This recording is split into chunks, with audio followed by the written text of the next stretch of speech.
bueno, tenía la presentación, aunque en realidad bueno, no hace falta que la ponga porque la hice un poco para acompañar lo que estaba comentando.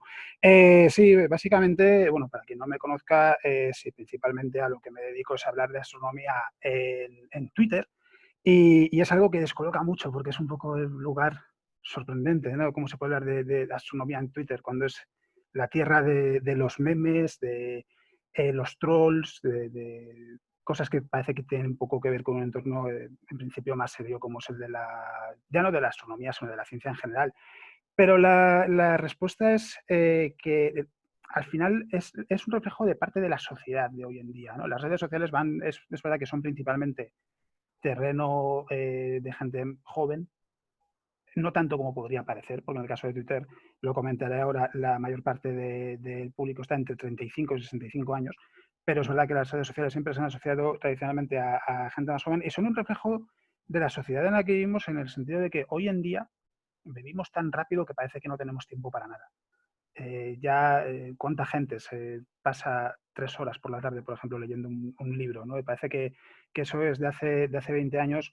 Bueno, en el mundo de los blogs, porque yo empecé Astrobitácora, el blog en el que escribo, en 2015, ya veía que había poco movimiento, es muy difícil, quizás porque la temática sea muy limitada, al ser astronomía, llegar a la gente a través del blog. Y sin embargo, veía que en Twitter, cada vez que escribía algo de astronomía, la gente empezaba a preguntar, se interesaba, pedían más información, querían saber, pues bien cosas sobre la noticia o incluso cosas mucho más básicas como qué es una estrella de neutrones, por ejemplo.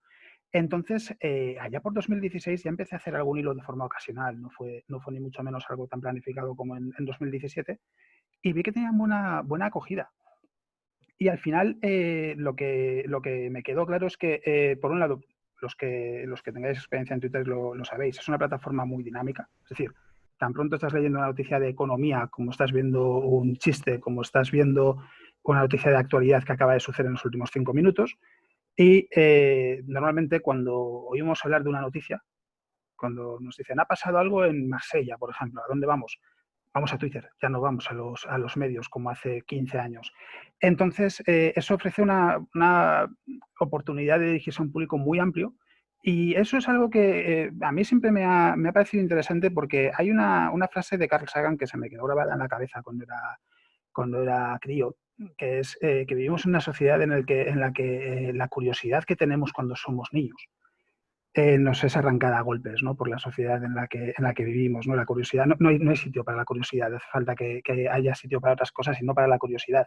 Y sin embargo, lo que veía era que cada vez que se hablaba de astronomía o otras personas hablaban de ciencia, esa curiosidad que parece que se queda en el camino siendo niños sí que aparece. La gente aunque parezca que no, todavía no mira al cielo tanto como debería y no es como hace unos años, pero la gente tiene preguntas. O sea, al final, en nuestro día a día no pensamos en ello, pero la gente tiene preguntas. Quiere saber si hay vida en otros lugares, quiere saber qué es un agujero negro, etcétera, etcétera, etcétera. Y al final lo que vi es que Twitter es una forma de llegar un poco a todo el mundo, porque eh, en cierto modo Twitter es como la plaza del pueblo. Hay mucha gente hablando de muchas cosas y según qué es lo que cuentes, pues habrá más gente que te hará caso y habrá gente que menos, ¿no? Principalmente es verdad que Twitter es una plataforma en la que el discurso político seguramente es lo que más llama la atención en cuanto a lo que es discusiones. Al margen de eso están los chistes, por supuesto, y el humor constante, pero es verdad que principalmente hay un gran discurso político de todas las vertientes, y luego está todo lo demás. Y en 2017, en verano de 2017, empecé a hacer hilos de astronomía porque es mi pasión. Desde pequeño siempre me ha encantado la astronomía y empecé a contar cosas como el gran atractor, por ejemplo, el lugar al que se dirige la Vía Láctea, porque es algo que no conoce mucha gente, sobre todo fuera del mundo de la astronomía. Y claro, cuando les dices, no, es que estamos viajando a 2 millones de kilómetros por hora a un sitio y no está muy claro qué es, ya la gente dice, no, espérate, ¿qué pasa? ¿Qué es eso? ¿Qué es esta historia que me estás contando?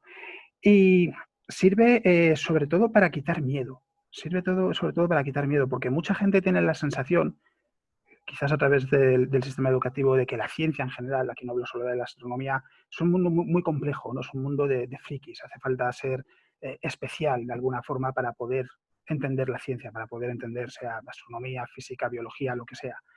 Y en esos hilos lo que intento es enseñar que no, siempre con un lenguaje muy llano, intentar evitar los tecnicismos en la medida de lo posible o explicarlos, los que son totalmente imprescindibles, para que vean que no, que esto de la ciencia lo puede entender cualquiera. Lógicamente, si queremos trabajar en una investigación eh, en el bleeding edge, se llama en inglés, o sea, muy innovadora, lógicamente va a haber que entrar en un mundo muy técnico, va a haber una formación muy amplia, etcétera, etcétera, pero para entender qué es una galaxia o por qué es interesante ver que la expansión del universo, la aceleración de la expansión del universo es diferente en un sitio o en otro, no hace falta tener unos conocimientos muy avanzados, ni mucho menos. Son conceptos que manejamos habitualmente en nuestro día a día. Sabemos lo que es la aceleración, sabemos lo que es la velocidad, la distancia, etcétera. Y el poder hablar con gente tan diferente sirve también para eso, ¿no? Para que, bueno, disponer de mucha gente que no sabe que eso le puede interesar y hacerles ver que sí, que eso no es tan complicado de entender. Y que en Twitter puede haber espacio tanto para la diversión como para las noticias, como ser un lugar en el que se puede aprender. Y una de las características más interesantes de Twitter en ese sentido es que, como puedes poner un enlace en cualquier tweet, cuando llega un momento en el que has hecho ya unos cuantos hilos, en mi caso voy camino de 400 hilos desde 2017, puedes meter hilos dentro de otros hilos. Es decir, por ejemplo, si hace poco escribía un hilo eh, ¿sobre qué fue? Me he quedado en blanco ahora. Sobre un exoplaneta, por ejemplo, y hablaba de las enanas rojas. Claro, ¿qué hacía? Mandar al hilo que hice en su momento explicando qué son las enanas rojas. Y en el hilo de las enanas rojas, a lo mejor tienes un hilo que te lleva a la vida de las estrellas, desde cómo se forman hasta cómo mueren. Es decir, vas entrando en una maraña de temas que pues habrá algunos que te llamarán más la atención y habrá otros que te llamarán menos la atención. Por ejemplo, en marzo de 2018 hice un hilo sobre la película Interstellar, sobre la ciencia de Interstellar. Fue un éxito, tiene casi 10.000 retweets a día de hoy, tiene casi 19.000 me gusta, 18.500, y a la gente le encantó. Y algo que me llamó la atención es que hoy en día, de nuevo, si sois usuarios habituales de Twitter, habréis visto que los más jóvenes están utilizando un meme que pone mucho texto, una versión de Yoda, del personaje de Star Wars, pone mucho texto. Y puede parecer que, claro, Twitter al final, 280 caracteres por tweet, ¿cómo podría leer mucho la gente ahí? Y la respuesta es que la gente puede leer mucho. La gente puede leer mucho incluso en Twitter. Lo que hace falta es que sea algo que les interese, que sea algo que llame su atención. Y una vez que llama su atención, van a leer lo que sea, sin importar lo largo que sea. De hecho, sabiendo de la astronomía, el caso más claro, y que sucedió también en 2017, fue Manuel Bartual con una historia que hizo en Twitter a través de texto y vídeos. Era muy larga, era muy, muy larga, y la gente la estuvo siguiendo hasta que llegó a su conclusión.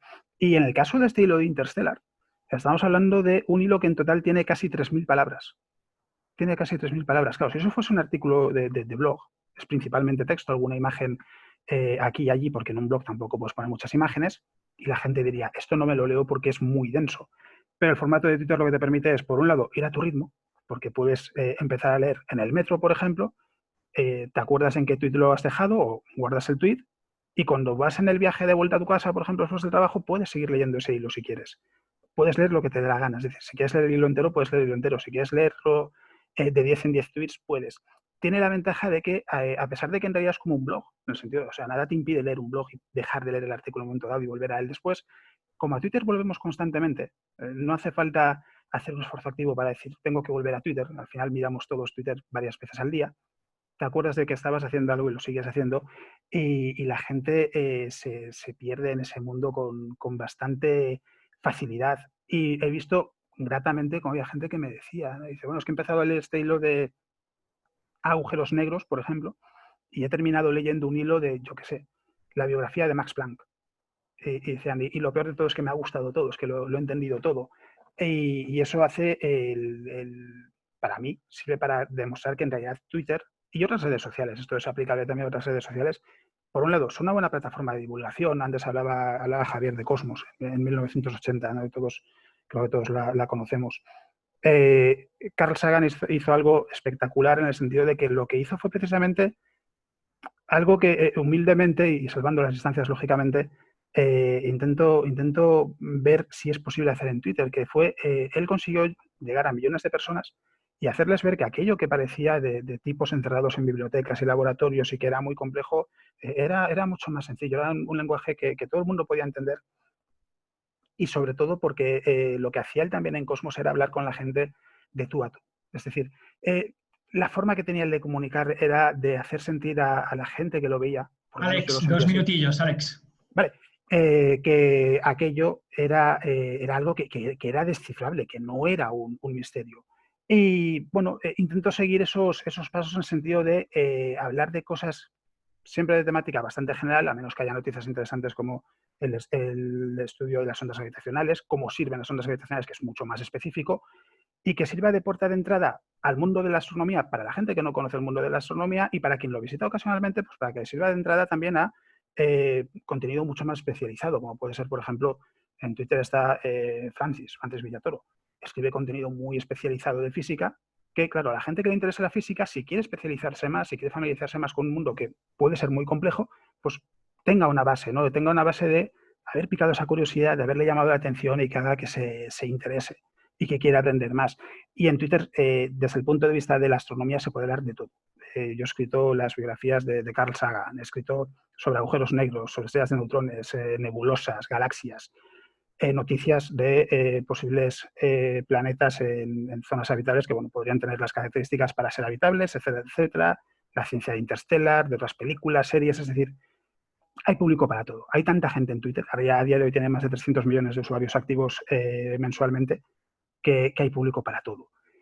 Y lo más interesante de todo esto es que, aunque todavía son relativamente nuevas, las redes sociales ya son parte de nuestro día a día, ya estamos todos acostumbrados a utilizar las redes sociales constantemente, y lo único que hace falta es adaptar el mensaje a en qué plataforma queramos intentar transmitir nuestro mensaje. Si es en YouTube, por ejemplo, lógicamente tendrá que ser en vídeos, en TikTok también, pero la gente está ahí. La gente está ahí, mucha de ella no es consciente de que sigue teniendo esa curiosidad que tenía cuando era niño, y lo que he visto y por lo que hago esta difusión en Twitter es que cuando descubren que esa curiosidad sigue ahí, entran en ese mundo de hacerse más preguntas, encontrar más respuestas y ver que esas respuestas lo que hacen es llevar a más preguntas. Y eso, para mí, por lo menos, es muy, muy gratificante porque sirve para que la gente se dé cuenta de que la ciencia no es algo que es indescifrable y que además es una parte importante de la sociedad y que es algo que es importante que todos comprendamos, no solo en la astronomía, sino también en otras ramas, porque sirve para que nuestra sociedad siga avanzando. Muchas Muy gracias. bien, muy bien. Muchas gracias, Alex. Vamos con las preguntillas, que hay 3 preguntas. Te ruego, Alex, en brevedad las respuestas, ¿vale? ¿Vale? José Antonio Caballero, para Ribeiro, dice: Twitter, Facebook, Instagram, YouTube, etcétera, etcétera, las plataformas sociales tienen una vida media. ¿Cuál es el futuro a medio plazo? ¿Cuál es el futuro a medio plazo? A ver, sí, todas las redes sociales tienen una vida media. En 10 años seguramente Twitter, YouTube y demás seguirán estando aquí, pero habrá otras plataformas que sustituirán a las que ya conocemos. Por ejemplo, nadie contaba con Instagram hace 15 años y hoy en día es una de las redes sociales más grandes del mundo. Entonces irán cambiando las redes sociales y también irá cambiando cómo se transmite el mensaje. Lo que no va a cambiar, y eso es lo positivo de todo esto, es el público. El público siempre va a estar ahí y siempre va a tener ese componente de curiosidad. De Paco Colomer, ¿qué porcentaje de tus seguidores en Twitter reaccionan a las publicaciones y cuánto sería suficiente para considerar que tiene impacto una publicación? Eso yo no lo valoro en cuanto a cuánta gente tengo y a cuánta gente llego. Quiero decir, yo, por ejemplo, en lo de Interstellar, solo el primer tweet, porque tendría que sumar las impresiones de todos los tweets, tiene más de 1,5 millones de impresiones. Es muchísimo. Es muchísimo. Yo al mes, por ejemplo, en Twitter tengo depende de lo activo que esté, entre 20 y 30 millones de impresiones. Es mucho. Pero una persona con 50 seguidores, por ejemplo, que hace un hilo y llega a 5 personas, aunque el número sea una birria, ha llegado a 5 personas en las que a lo mejor ha despertado esa curiosidad. Cuando yo empecé a hacer hilos tenía menos de 2.000 seguidores. Quiero decir, no es importante el número, o sea, lo importante es que sea algo que se hace porque nos apasiona de verdad o porque tenemos una visión clara de qué es lo que queremos hacer, y el llegar a la gente poco a poco irá creciendo. Entonces, en cuanto a cuánto es un triunfo, sinceramente, no hay una cifra que considere un triunfo, no, depende del tema, pero, por ejemplo, las imágenes de astronomía de cada día, raro es que no lleguen a 100 retweets. Entonces, cuando pasan de 100 retweets, en mi caso, con la audiencia que tengo, me parece que es una imagen que funciona bien. Y los hilos, pues un poco lo mismo, ¿no? Si pasan de 100 retweets, depende de la temática, pues me parece que están funcionando bien. Muy bien, y la última de Laura Hermosa, además me gusta esto. Alex, ¿cómo valoras la aparición de Twitch en el campo de la divulgación? A ver, es un mundo curioso. Es un mundo Explica curioso un poquito porque Twitch. Quizás explica un poquito Twitch por si hay Sí, gente de la audiencia que no... sí, a ver, Twitch, para quien no sepa qué es la versión, podríamos decir que es la versión moderna de YouTube, en el sentido de que YouTube nunca ha tenido transmisiones en directo y Twitch vive de las transmisiones en directo. Es, por decirlo de otra manera, la televisión llevada a Internet. Y bueno, Twitch ha sido una plataforma, es una plataforma que ya tiene tiempo, no es ni mucho menos nueva, es un terreno de público muy joven. La mayor parte del público de Twitch en realidad es menor de edad, porque está dirigido a videojuegos. Entonces, claro, gran parte del público es más de 15 a 25 años que de 25 o 35 a 65, como mencionaba en el caso de Twitter. Y por un lado, es una oportunidad muy interesante porque en los últimos 3 años Twitch ha abierto mucho el abanico, cada vez tiene más gente dedicada a charlas, a conciertos, a difusión de ciencia. Y ahora lo que se está viendo es que sí, es que el contenido científico también funciona. También funciona. Entonces, cada vez hay más gente, cada vez hay más canales dedicados a la divulgación científica y mi sensación es que terminará teniendo su hueco también en Twitch.